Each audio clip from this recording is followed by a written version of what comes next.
Hello students, मैं sir वंदना सुखाड़िया। आज हम स्टडी करेंगे बीएससी पार्ट सेकंड में एसिड बेस थ्योरी के बारे में। इसमें हम देखते हैं कि शुरू से जब भी हम एसिड और बेस की बात करते हैं तो जनरली एसिड से हम ऐसा मीनिंग लेते हैं कि छोटी क्लासेस में पढ़ा है कि एसिड वे पदार्थ होते हैं जो आपके खट्टे होते हैं या फिर कुछ ऐसे पदार्थ होते हैं जो लिक्विड फेज में होते हैं। इसके बेस पे कई सारी थ्योरीज दी गई अलग अलग टाइम पे। कई लोगों ने माना कि वे पदार्थ जो प्रोटॉन को रिलीज़ करे वो एसिड है। कई लोगों ने माना कि जो इलेक्ट्रॉन पेयर डोनेट करें इन इलेक्ट्रॉन पेयर के बेस पे उनको एसिड या बेस में कैटेगराइज किया। तो इस तरह से कई अलग अलग बातें आती गई जिनके आज हम स्टेप बाय स्टडी करेंगे।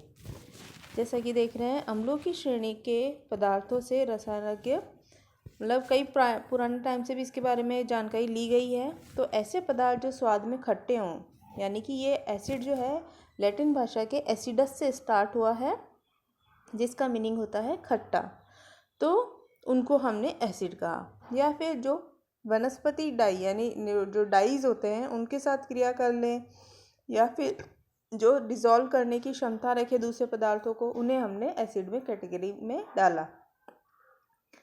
और इसके अलावा कई लोगों ने ऑक्सीजन के बेस पर भी दिया कि वे पदार्थ एसिड होंगे जिनमें ऑक्सीजन है, लेकिन कई में ऑक्सीजन भी नहीं होता तो प्रोटॉन बेस धारणा आई। कई में प्रोटॉन भी नहीं आता तो इलेक्ट्रॉन पेयर पर आई बातें।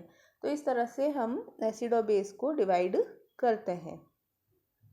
तो इसमें हम सबसे पहले आज हम स्टडी करेंगे आर्रेनियस का कॉन्सेप्ट कि आर्रेनियस साइंटिस्ट ने इसके बारे में क्या धारणा दी कि एसिड कौन से पदार्थ होंगे और बेस कौन से होंगे।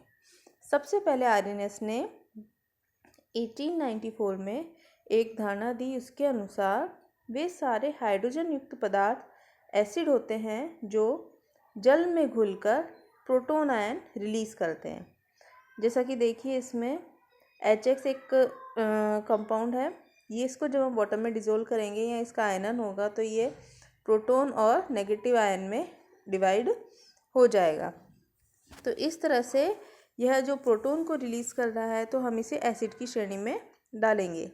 इसी प्रकार वे सारे हाइड्रोक्सी क्षार जो जल में घुलकर हाइड्रोक्सिल आयन देते हैं उन्हें हमने बेस में डिवाइड किया है। और हम जानते हैं कि उदासीनीकरण क्रिया, जैसे उदासीनीकरण क्रिया में क्या होता है कि हम एक एसिड और एक बेस को इक्वल अमाउंट में लेके उसको डिज़ोल्व करते हैं तो उसमें से आपके वाटर मॉलिक्यूल रिलीज़ होता है और एक सॉल्ट बनता है।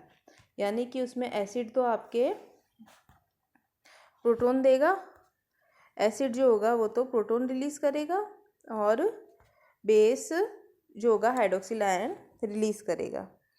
वस्तुतः यह सिद्धांत जल के स्वतः अपघटन पर केंद्रित है। जैसे कि वाटर मॉलिक्यूल है, इसमें देखिए उत्क्रमणीय टाइप की अभिक्रिया इसमें शो हो रही है जिसमें कि प्रोटॉन आयन और हाइड्रोक्सिल आयन जल में रिलीज़ हो रहे हैं।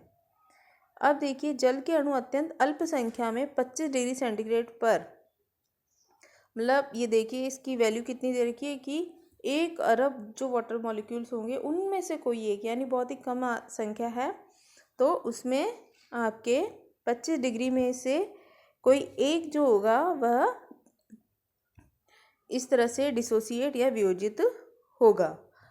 अब इसमें हम देखो कि किसी विलयन को उदासीन कह सकते हैं यदि उसमें हाइड्रोजन आयन व हाइड्रोक्साइड आयन बराबर हो, तो दोनों एक दूसरे को न्यूट्रलाइज कर देंगे। जितने हाइड्रोक्सिल आयन है और जितने प्रोटॉन वाले आयन है वो एक दूसरे के साथ कंबाइन होकर वाटर मॉलिक्यूल का निर्माण कर लेंगे। यदि विलयन में हाइड्रोजन आयन की संख्या अधिक हो तो हम उसे एसिडिक कहेंगे, क्योंकि वही है कि प्रोटॉन ज़्यादा हो गए।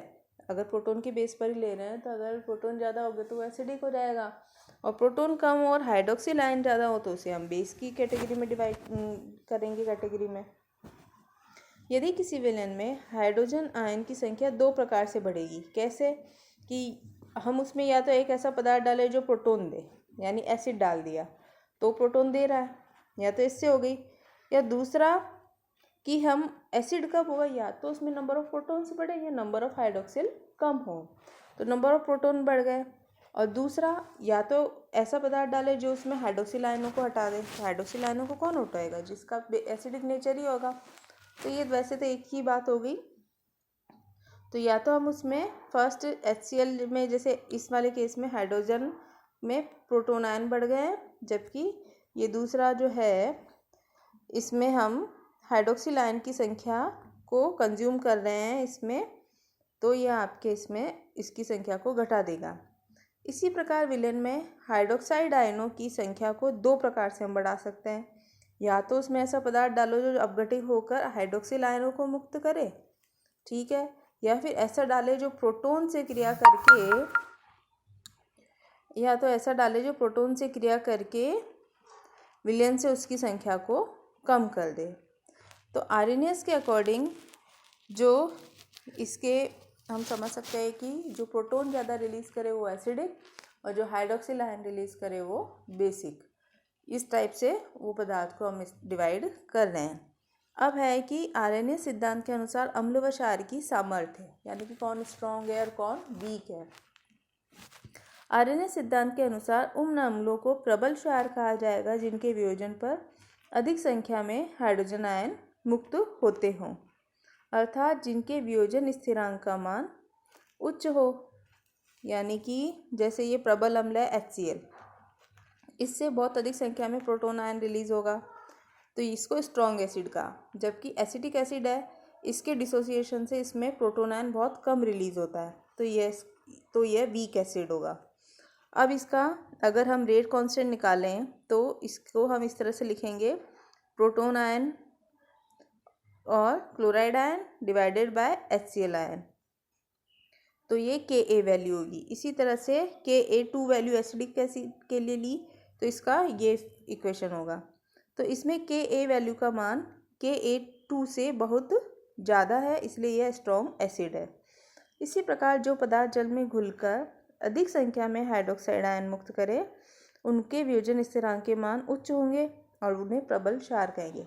Ka का मान ज़्यादा होगा तो एसिडिक होगा, और Kpk होगा अगर ज़्यादा तो उसमें आपका क्षार की वैल्यू को हम कंसीडर करेंगे। ये देखिए प्रबल क्षार का एग्जाम्पल है पोटेशियम हाइड्रोक्साइड। यह डिसोसिएट होकर पोटेशियम आयन और हाइड्रोक्सिल आयन देता है। इसी प्रकार से अमोनियम हाइड्रोक्साइड अमोनियम आयन और हाइड्रोक्सिल आयन देता है। इनका अगर हम रेट कांस्टेंट निकालें तो इस तरह से इक्वेशन हमें मिलेगी, जिसमें Kb1 जो होगा प्रबल क्षार KOH के लिए है और Kb2 है अमोनियम हाइड्रोक्साइड के लिए। तो Kb1 की वैल्यू Kb2 से बहुत ज़्यादा है, इसलिए ये स्ट्रॉन्ग बेस है। अब इसमें K और Kb के इस जगह पे आजकल pKa का वैल्यू, यानी pK के टर्म में इसको लेते हैं।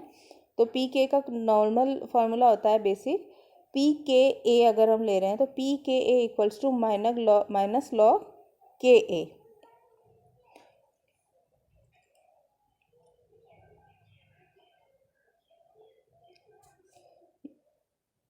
किसी अम्ल के pKa का आंकिक मान जितना ऊंचा होगा वह अम्ल उतना ही दुर्बल होगा।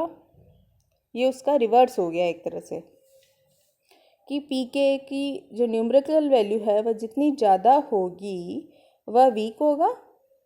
अगर Ka ज़्यादा है तो स्ट्रॉन्ग एसिड, और pKa ज़्यादा है तो वो वीक होगा। अगर किसी का Ka ज़्यादा है तो pKa कम होना चाहिए।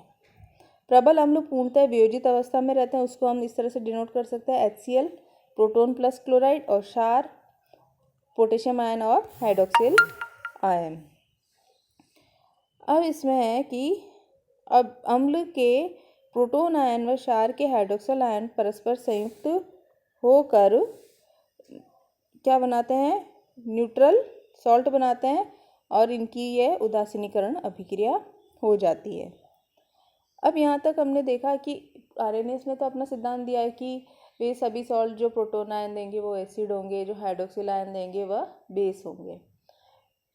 इनकी स्ट्रेंथ को हमने Ka वैल्यू से माना। अगर Ka किसी भी एसिड का ज़्यादा है तो वह स्ट्रॉन्ग एसिड, लेकिन अगर Ka ज़्यादा है तो उसका pKa कम होगा, क्योंकि इनमें रिवर्स वाला रिएक्शन है।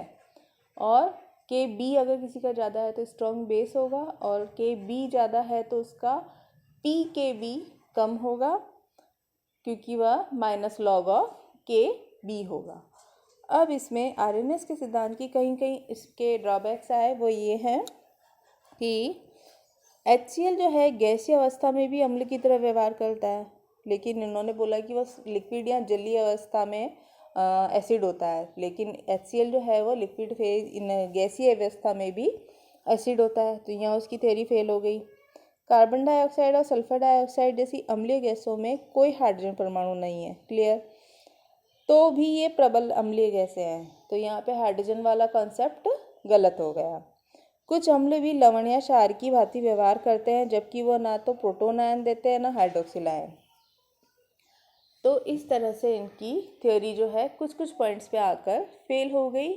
इस थ्योरी को फिर आगे वाले कई सिद्धांत दिए गए जिनमें इनको सॉल्व किया गया, और इस तरह से कई थ्योरीज आई जिनको हम स्टेप बाय स्टडी करेंगे। Thank you.